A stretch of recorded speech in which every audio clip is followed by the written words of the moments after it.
octobre 2014, Debra Newell, architecte d'intérieur, fait la rencontre de John Meehan, un médecin anesthésiste qui dit avoir fait plusieurs missions de bénévolat en Irak avec Médecins sans frontières. Il y a de quoi tomber sous le charme. Malheureusement pour Debra, elle n'est pas tombée sur le gentleman célibataire, mais plutôt sur le gentleman criminel. Tu commences déjà à connaître la chanson, alors pose tes grosses ou tes petites fesses, et bienvenue dans un nouvel épisode de Crime et Justice.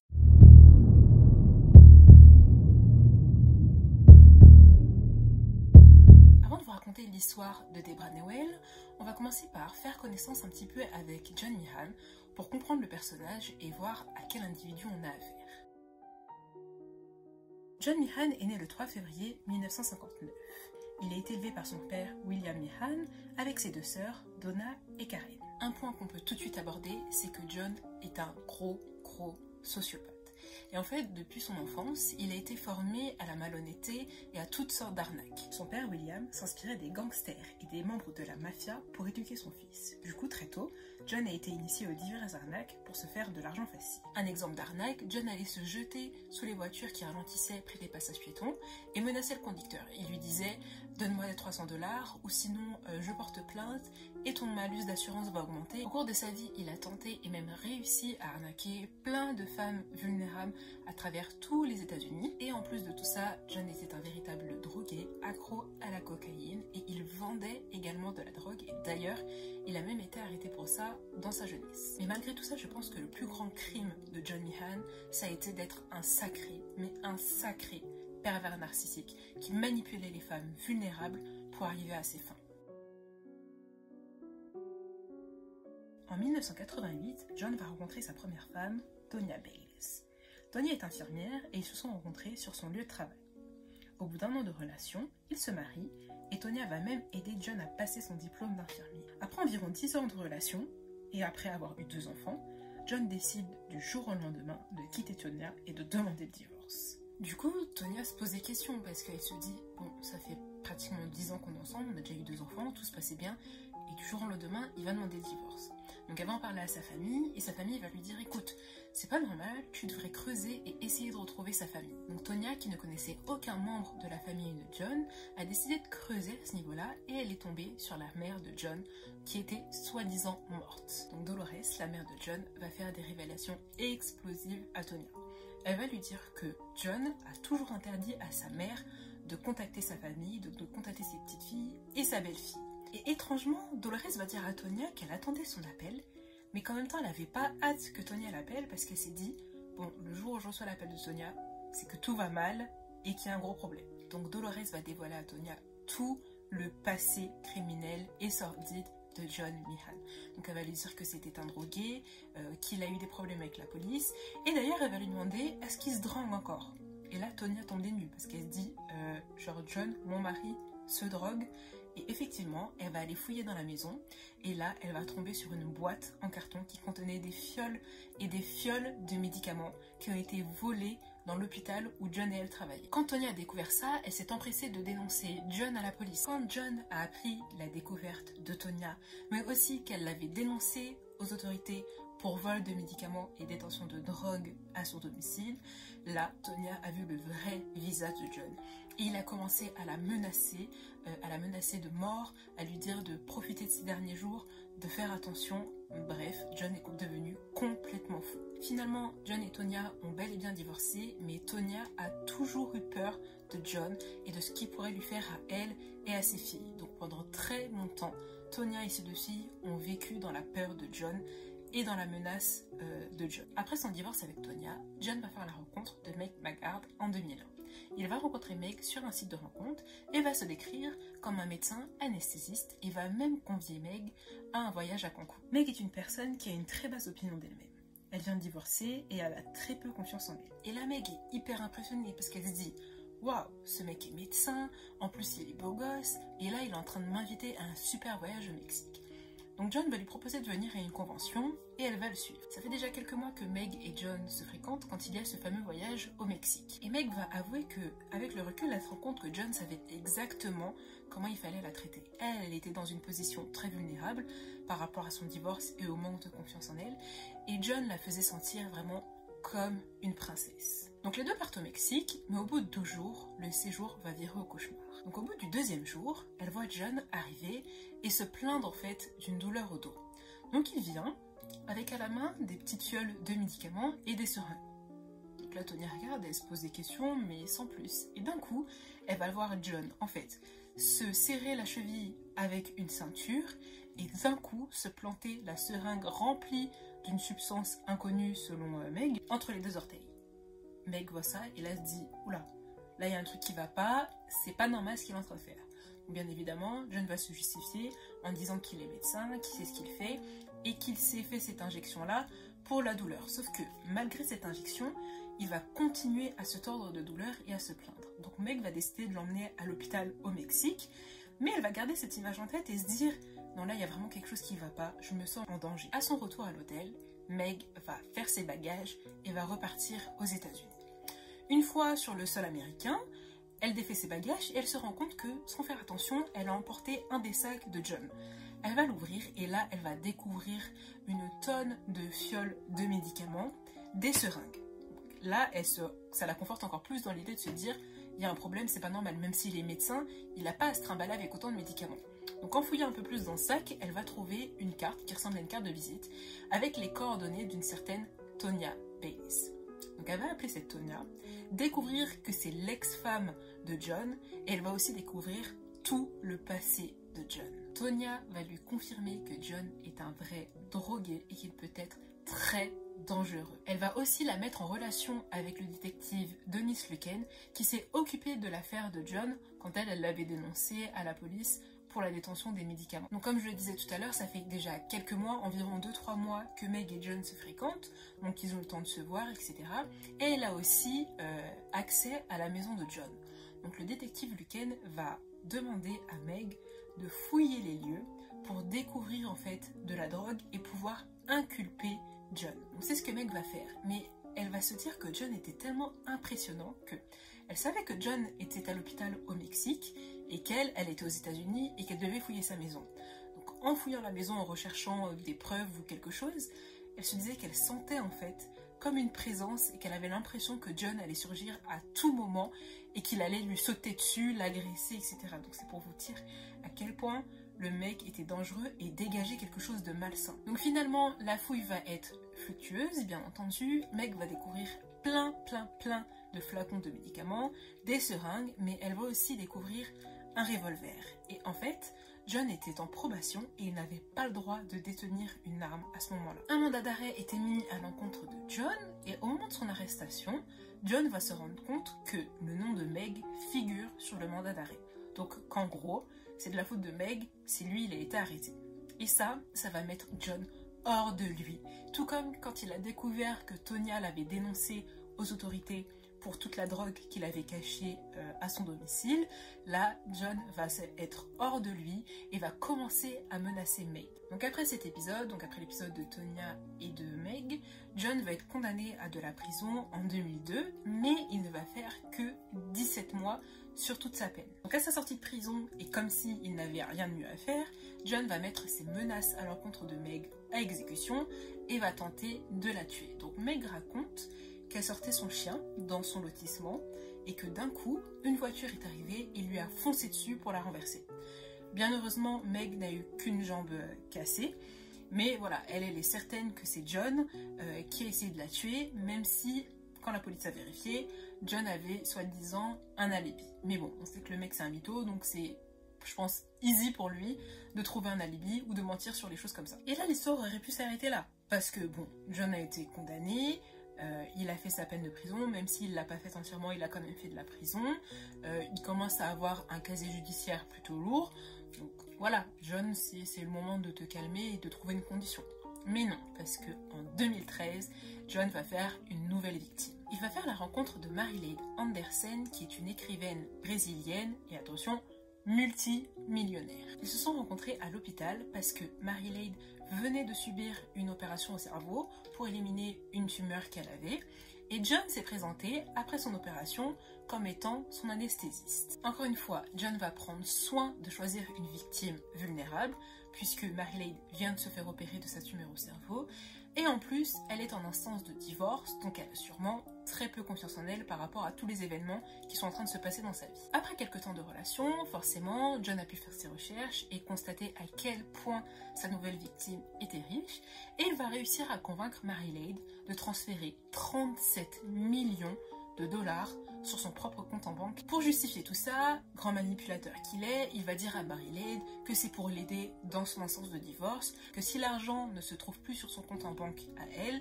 c'est de l'argent qu'elle ne sera pas obligée de partager avec son ex-mari. Donc voilà, il réussit à la mettre en confiance parce qu'il prétend faire ça pour protéger les intérêts de Mary Lade. Alors que c'est pas le cas du tout. Mary Lade va transférer l'argent, mais tout de suite après, elle va parler de cette situation-là à ses amis.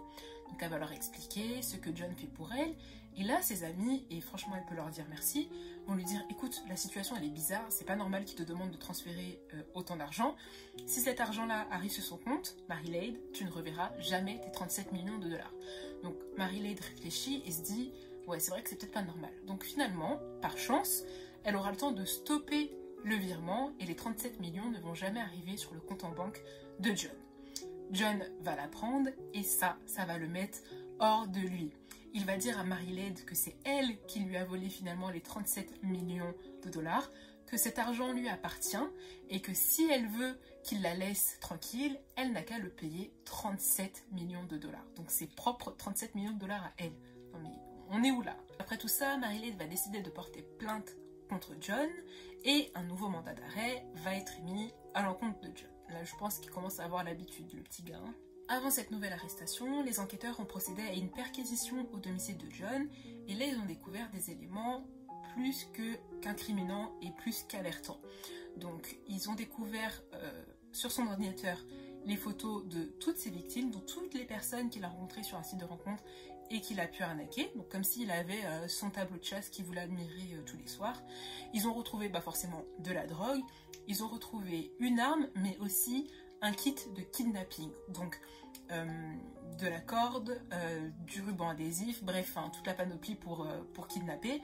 Et là, les enquêteurs se sont dit non, le mec est vraiment dangereux, il faut vraiment le laisser en prison. Donc finalement, John sera arrêté pour extorsion et refera à nouveau une peine de prison. Sauf que, il va ressortir en 2014. Et comme si ça ne lui servait jamais de leçon, même en étant en prison, John va essayer de commettre des crimes. Donc là, le mec, tu vois qu'il est complètement taré.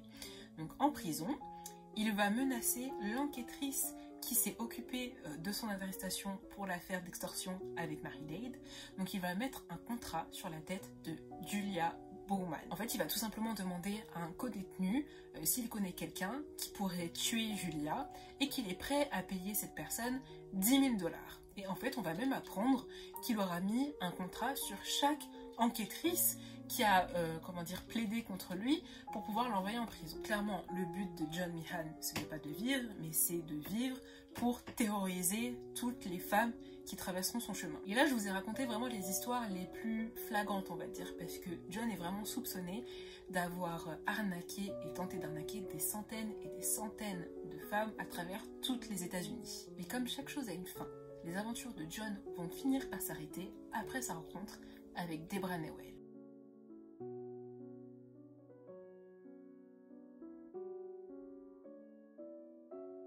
Comme évoqué au tout début de la vidéo, l'histoire entre John et Debra commence en octobre 2014. Et ça, en fait, ça se passe juste après la sortie de prison de John. Donc, il y a eu l'affaire de Mary Lade en 2013, il a purgé sa peine, et tout de suite après être sorti de prison, il a fait la rencontre de Debra Newell. Donc, dans cette histoire, il s'est passé pas mal de choses, donc on va essayer d'y aller progressivement, mais sans oublier tous les détails croustillants. Debra Newell est une belle femme de 59 ans, qui est architecte d'intérieur et qui a beaucoup de succès en affaires, et vraiment, tout semble lui réussir. Elle est, pétée de thunes, mais il va lui manquer qu'une chose, c'est l'amour. Debra est elle aussi une femme très vulnérable. Elle a très peu confiance en elle, elle n'a pas eu de chance en amour, elle a été mariée 4 fois et a divorcé autant de fois. Elle a eu 4 enfants de sa précédente union, dont Tara et Jacqueline Newell. Donc Jacqueline, on ne va jamais trouver de photo d'elle parce qu'elle a simplement voulu garder l'anonymat et du coup on sait pas à quoi elle ressemble quoi. Quand elle va rencontrer John, elle va se rendre compte qu'elle est tombée sur quelqu'un d'hyper attentionné, de beau gosse selon ses critères, et aussi il a un bon travail parce qu'il se présente comme un médecin anesthésiste. Et donc il va la traiter elle aussi comme une princesse. Et c'est vrai que l'avantage d'un manipulateur, c'est de savoir manipuler. Donc il aura toujours le mot juste avec elle, toujours la bonne attitude. Bref, ce sera l'homme parfait aux yeux de Debra Meway. Et en fait, tout va se passer très très vite entre John et Debra. Donc ils vont se rencontrer au mois d'octobre. Et tout juste 5 semaines après leur première rencontre, ils vont habiter ensemble. Donc Debra va louer une maison, une très belle maison même, en face de la plage à Balboa, à Los Angeles. Et déjà, un red flag que Debra n'a pas vu, c'est que c'est elle qui payait pour tout. Par exemple, pour la maison à Balboa, au moment de signer le bail, John a prétendu ne pas pouvoir signer le bail avec elle, donc mettre son nom sur le bail, tout simplement parce qu'il avait des problèmes de fisc et aussi des problèmes de pension alimentaire, parce que je vous rappelle que John a eu 2 filles de son précédent mariage avec Tonya, donc il prétend devoir payer des pensions alimentaires et avoir des problèmes avec le fisc, etc. Donc il ne préfère pas se mettre sur le bail en même temps que Debra. Donc du coup, seulement le nom de Debra va figurer sur le bail, mais aussi c'est elle qui va payer pour tout. Elle va payer une avance d'1 an sur le loyer et John ne mettra pas un sou. Donc c'est quand même bizarre que le mec soit médecin anesthésiste, donc il est censé bien gagner sa vie, et en fait ne puisse pas mettre 1 centime pour pouvoir payer le loyer. Et pour en revenir au fait qu'il avait toujours le mot juste, dès les premiers jours de rendez-vous, donc je crois au bout de leur 2e ou 3e rendez-vous, John va dire à Debra qu'il l'aime. Ok, bon, pas de souci. Après, voilà, le coup de foudre ne s'explique pas, mais c'est vrai que c'est quand même alarmant. Et au fur et à mesure de la relation, Debra va dire que il va toujours lui soumettre l'idée « Ah bah tiens, si on se mariait, pourquoi on se marierait pas, etc. » Et il va insister. Et il aura eu raison d'insister parce que Debra va céder. Et tout juste 8 semaines, donc après 8 semaines de relation, Debra et John vont se marier à Las Vegas. Donc Debra explique que les choses se sont passées un peu vite, elle est architecte d'intérieur, et qu'elle avait un événement à Las Vegas, et que John a proposé de l'accompagner, et que sur place, ils avaient un peu bu, etc. Et que John en a profité pour resoumettre l'idée du mariage, et finalement, ils ont sauté le pas. Donc au bout de 2 mois de relation, John et Debra se sont mariés. Je sais, j'ai répété la phrase 10 000 fois, mais ça me choque tellement que voilà quoi. Toutes ces nouvelles qui sont normalement des bonnes nouvelles dans la vie de quelqu'un, enfin je sais pas, rencontrer l'âme sœur, habiter avec quelqu'un, se marier avec, ce sont des choses que tu as envie de partager à tes proches. Et ben non, parce que, rappelez-vous, Debra a 2 filles, donc Tara et Jacqueline, et en fait, ces 2 filles ont un mauvais pressentiment avec John et le disent à leur mère. Donc en gros, elles n'aiment pas John, elles l'apprécient pas du tout et elles l'ont fait savoir à leur mère. Du coup, la mère se sent un peu mal à l'aise, je pense, donc Debra décide de cacher à ses filles que John habite chez elle maintenant, et surtout qu'elle s'est mariée avec. Peu à peu, l'étau se resserre sur Debra. Sans s'en rendre compte, John prend vraiment tout le contrôle de sa vie. Il prend le contrôle sur ses grosses décisions, par exemple le mariage et le fait d'habiter ensemble, le fait de ne pas partager avec ses filles, voilà. On dirait qu'il, peu à peu, il l'enferme dans sa grotte pour justement avoir encore plus d'emprise sur elle. Et c'est vrai parce que le but chez les pervers narcissiques, c'est d'isoler leurs victimes pour justement prendre vraiment le pas sur elles et les contrôler entièrement. John fait tout pour séparer Debra de ses filles et de sa famille, sauf que les filles ne sont pas bêtes, ne sont pas stupides, elles vont bien se rendre compte en fait et découvrir toutes les manigances de John. Donc ça va commencer par le fait que Tara, la plus jeune fille de Debra, va découvrir que John habite maintenant avec sa mère. Elle va constater qu'il y a des affaires personnelles de John, par exemple dans la salle de bain, etc. Donc elle va poser la question à sa mère et sa mère va lui répondre « Non, non, tu sais, c'est comme il dort souvent là, et bah forcément, il ramène ses affaires parce que c'est plus pratique comme ça, etc. » Sauf que Tara va décider de fouiner, elle va fouiller et elle va découvrir en fait que John est complètement installé là.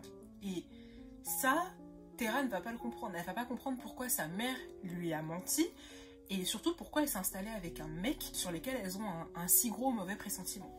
Donc à ce moment-là, une dispute va éclater et Tara va demander des explications à sa mère et là, John va s'en mêler et là, John va intervenir et va commencer un peu à descendre Tara, à lui parler comme si c'était son père, et à lui dire « Non mais pour qui tu te prends ? laisse ta mère vivre, t'es qu'une jalouse, t'as pas intervenir dans la vie de ta mère, etc. Et là, Debra ne va rien dire, ne va pas prendre la défense de sa fille. Donc certes, c'est un homme qu'elle aime, mais la moindre des choses, c'est de calmer les choses. Enfin, John n'est pas le père de Tara, donc qu'il reste à sa place et qu'il se calme.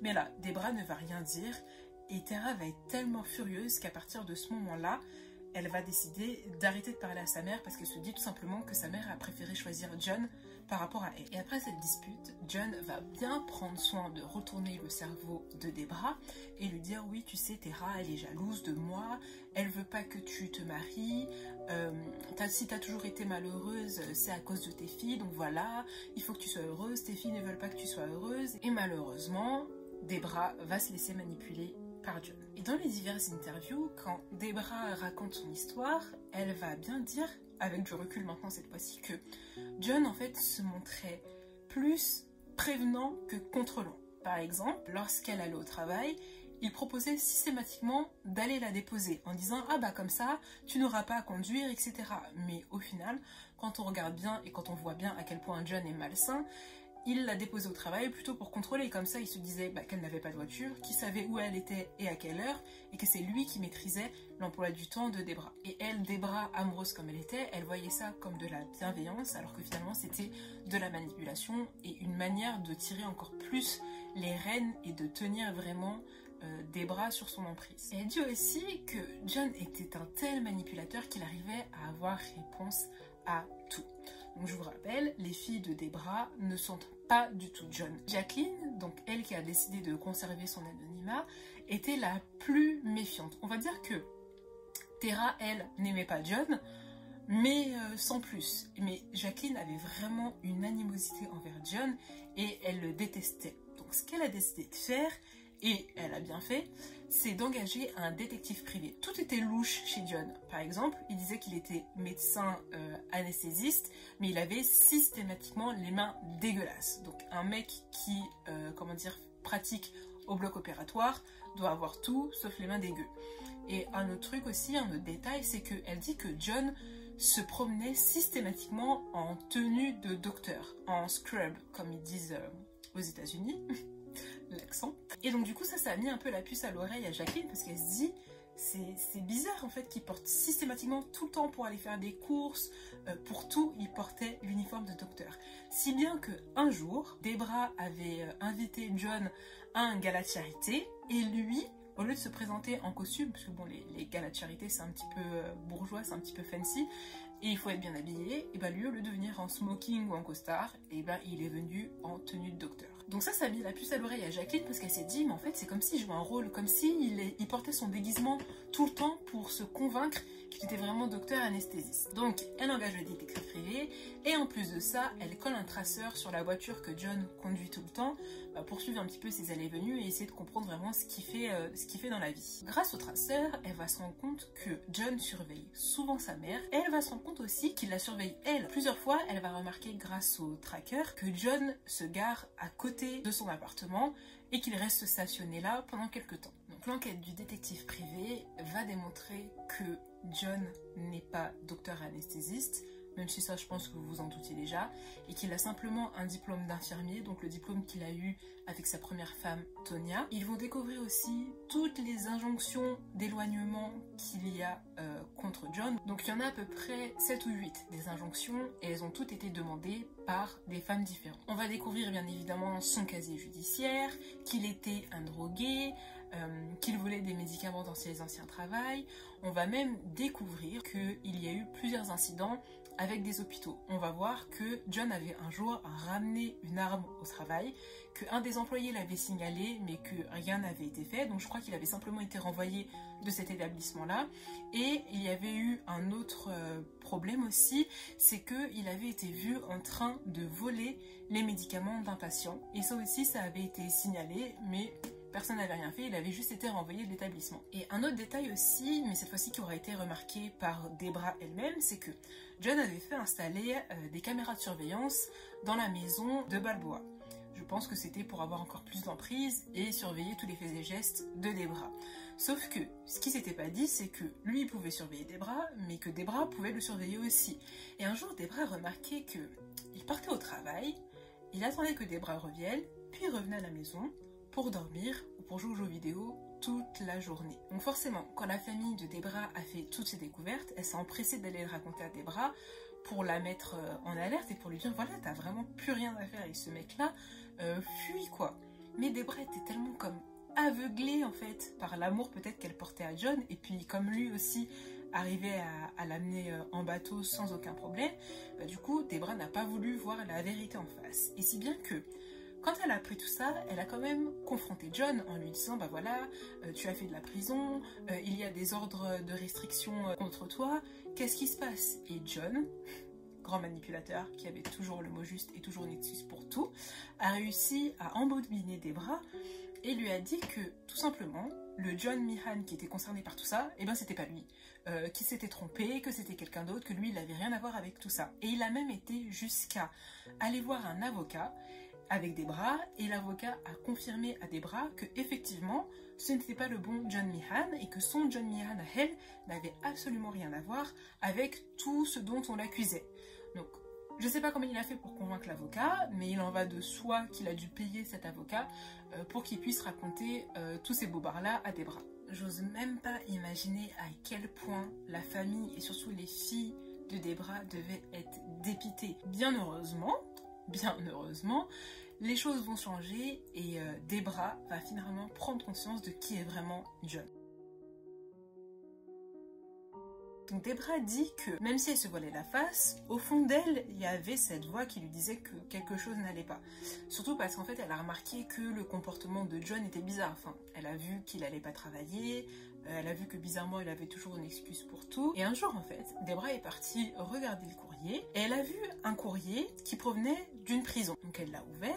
Et elle s'est rendue compte que c'était destiné à John et que ce courrier-là était un courrier d'un ancien détenu, sûrement un co-détenu de John. Donc elle se dit, mais c'est bizarre. John m'a dit que le John Meehan qui avait fait de la prison, c'était pas lui, mais comment ça se fait qu'il puisse recevoir une lettre d'un ancien détenu? Et quand elle était en train d'ouvrir le courrier et de lire le contenu de la lettre, John l'a remarqué, sûrement grâce aux caméras de surveillance.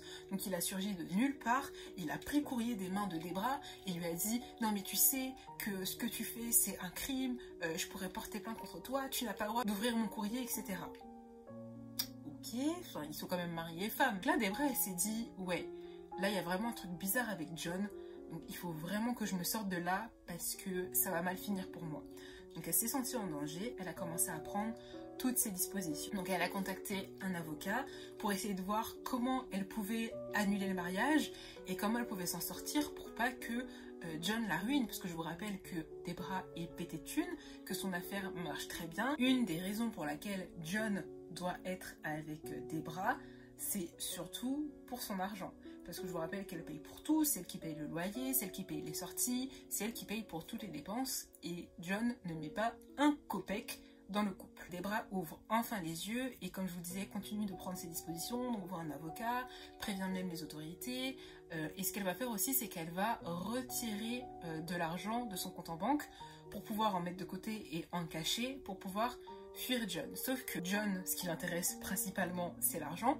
Il va remarquer qu'il y a certaines sommes qui sortent du compte de Debra, mais lui, il n'en voit pas la couleur de cet argent. Donc John va se mettre à fouiller partout dans la maison et va tomber sur le petit pactole que Debra mettait secrètement de côté.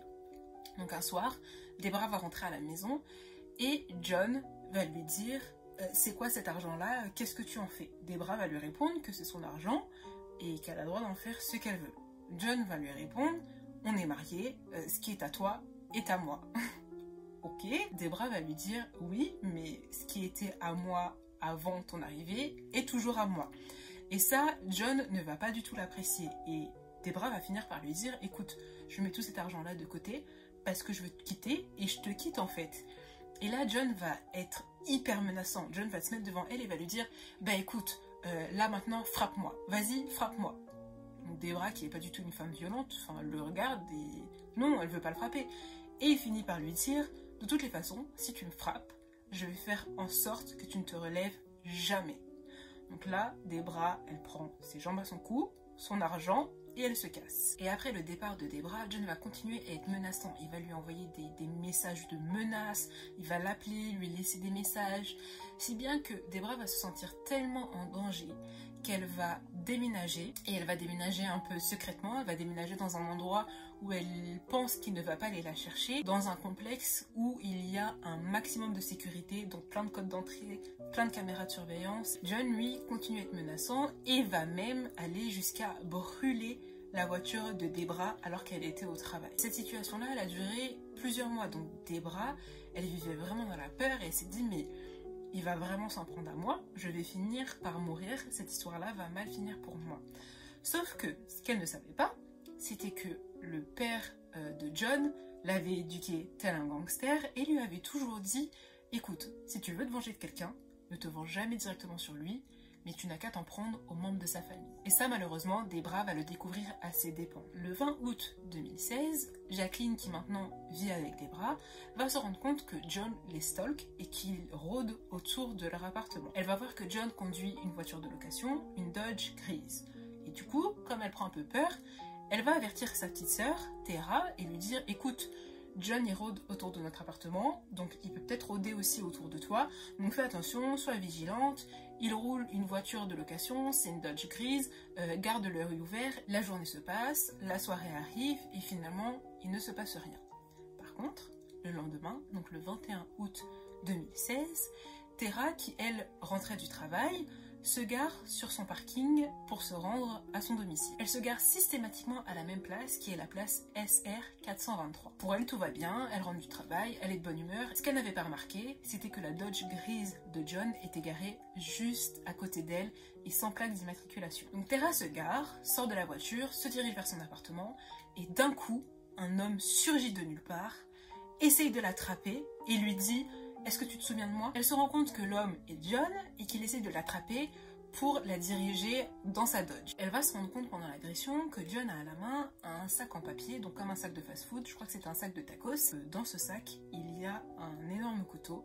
et qu'en fait, John va saisir le couteau et va commencer à la poignarder. Sauf que ce que John n'avait pas calculé, c'est que Tara se défend et qu'elle est plus forte que ce qu'il pensait.